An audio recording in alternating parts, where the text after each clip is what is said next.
Well, everyone, it's time for us to go ahead and do kind of an interesting little comparison between the iPhone 12 and the Samsung Galaxy S20. While these phones are kind of older now, they both came out in 2020, and let's just go and see how they hold up about 2 years later. If you want to pick up some phones I would recommend this year, links will be down in the description. You can get that from there, helps support the channel at the same time. Now, side by side, you can definitely tell there are some key differences. And I will tell you with the Samsung Galaxy S20, this phone came out early 2020, but you wouldn't guess that. This design still looks so beautiful. On the front, you had a 6.2-inch dynamic AMOLED display. It was 1440p, and this is a beautiful looking phone. Even to this day, it still looks so beautiful. Pretty much the panel it's also 120 hertz, which is crazy, but the panel is pushed all the way to the edges. You have that hole punch display, the little curved glass on the side as well. When I still pick up this phone and I still use it and look at it, it is crazy to me of just how great of a job Samsung did with this device back then. With the iPhone 12, on the other hand, it's not an ugly phone by any means either, and when it came out, it really didn't seem outdated, to be honest, but now it kind of does. You had a 6.1-inch Super Retina XDR OLED panel on this device.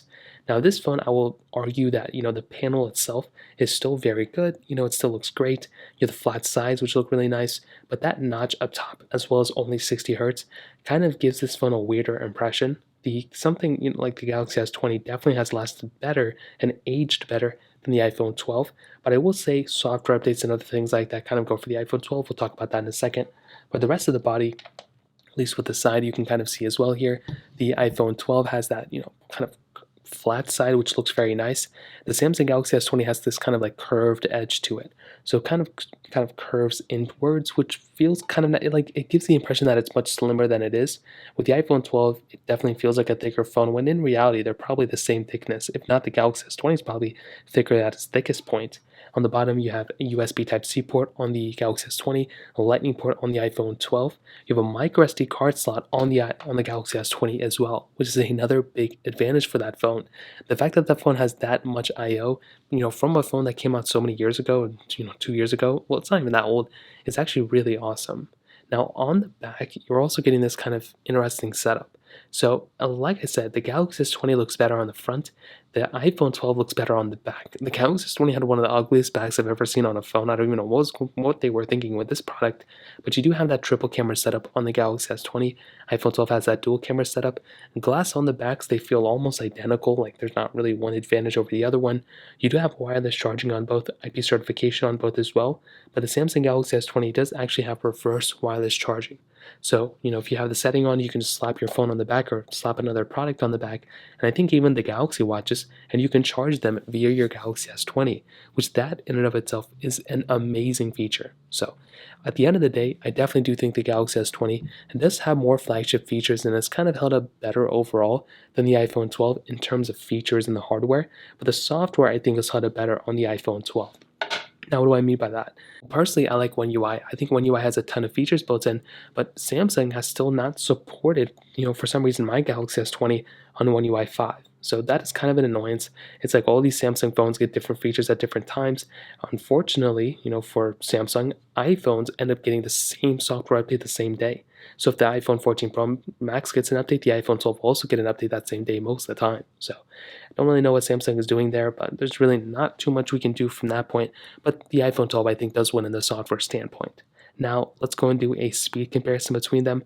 The Galaxy S20 has that Qualcomm Snapdragon 865 chipset inside of it with 8 gigabytes of RAM, where the iPhone 12 has that Apple A14 Bionic chip inside of it with 4 gigabytes of RAM. So let's go and see which one's the faster one between both. Okay, there we go. Let's go on all the apps in the background. This one's cleared out. This one's cleared out. Phone calls 3, 2, 1. Okay, about the same thing. Hopping out of this one. Camera 3, 2, 1. Okay, perfect. Let's go and take a photo here. And let's go and open up this photo. Very similar experience. I think the iPhone 12 might be smoother though. Let's go into their app stores. 3, 2, 1. And the Pixel, or like Androids, have always been fast at loading up their app stores. Scrolling through, let's see if there's a difference. And definitely the iPhone 12 is a much smoother experience. You can see how much more choppier the Galaxy S20 is over something like the iPhone 12. That in and of itself is a very, very surprising thing. Let's go and hop out of this one. And we do have some of these third-party applications between both. So let's get into it. We can try Temple Run 2. 3, 2, 1.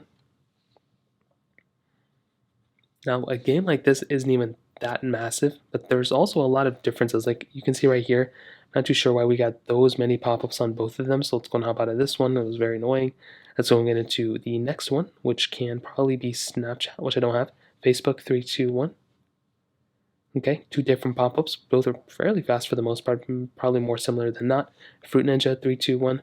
Hopefully I don't get that little Game Center pop-up again.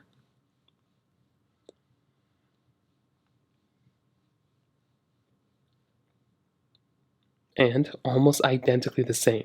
That was pretty much almost the exact same, difference between them, which is pretty interesting. And so I'm going to Netflix 3, 2, 1. iPhone 12 again was the faster one. Hopping out of here, let's go and do Snake First Blocks 3, 2, 1.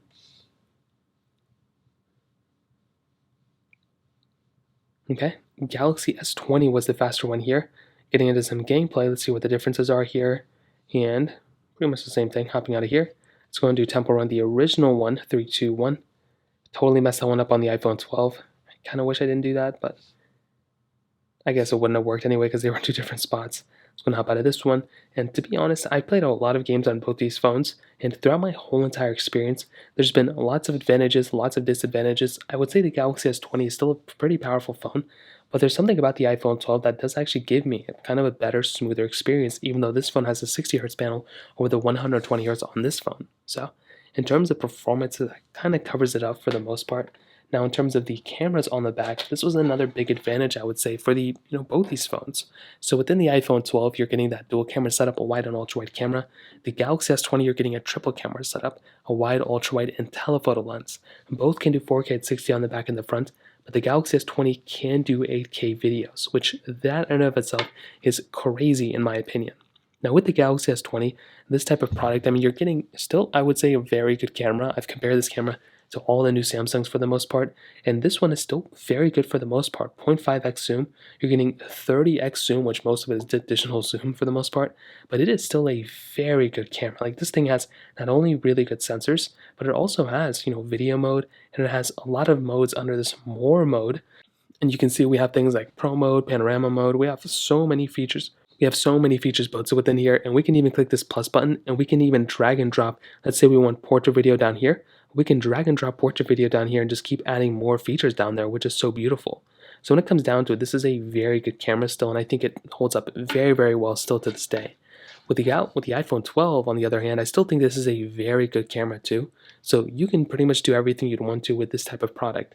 You're getting, 0.5x zoom, but you're only getting 5x zoom, which I feel like Apple at that time could have done a little bit of a better job. You're still getting video mode and portrait mode and other things like that. But I still think Samsung kind of has the edge here for how well their camera has held up throughout the past couple of years over the iPhone 12. So when it comes down to it, I think the iPhone 12 is still a very good phone, and it's actually better in some areas than the Galaxy S20. I think in the software standpoint, it's better, and I think in the performance segment, it's probably better sometimes as well. But I think the Galaxy S20 definitely has an edge over the features. Reverse wireless charging, beautiful 120 hertz display, Samsung DeX, micro SD card slot. There's a lot within this phone that's still there to love about this product. So that's kind of how both these phones have kind of held up in the last 2 years. If you have any other thoughts or questions, let me know in the comment section below. Hit the like button, that would mean so much, but definitely hit that subscribe button. More importantly than everything else, I love every single one of you guys. Hopefully I'll catch you guys in the next video. Peace out till then.